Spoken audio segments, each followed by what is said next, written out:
ராமராமா, ஜூலை 22 செவ்வாய்க்கிழமை, துவாதசி திதி.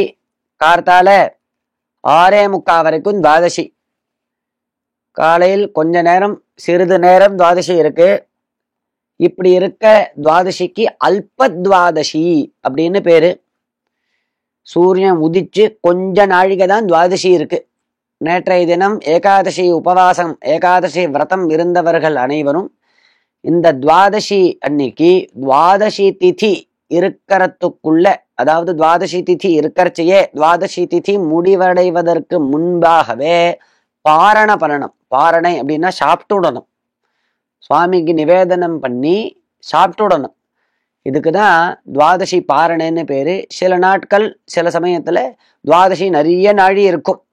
சில நாள்ல இந்த மாதிரி சூரியன் உதிச்சு கொஞ்ச நேரம் தான் துவாதசி திதி இருக்கும். நம்ம பாகவதத்துல கேள்விப்பட்டிருப்போம் அம்பரீஷ சரித்திரம். அம்பரீஷன் இந்த மாதிரி அல்பத்வாதசி அன்னைக்கு பாரணை பண்றதுக்காக ரெடியா இருந்தான். துர்வாச முனிவர் வந்தார்.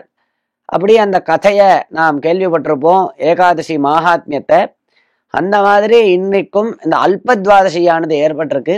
அனைவரும் விடியற் கார்த்தால சீக்கிரமாகவே பிராம முகூர்த்தத்துல எழுந்துண்டு ஸ்நானங்களை பண்ணி அனுஷ்டானங்கள்லாம் பண்ணி பகவத் ஆராதனங்களை பண்ணி சுவாமிக்கு நிவேதனம் பண்ணிவிட்டு இந்த 6:45 6:43 செகண்டுக்குள்ள பாரணைய பண்ணிடணும். அப்படிங்கிறது ரொம்ப முக்கியமாக இருக்கு. இன்றைய தினம் துவாதசி. பிற்பாடு 6:45 அப்புறம் திரையோதசி திதி. மிருகசீர்ஷ நட்சத்திரம் இன்னைக்கு.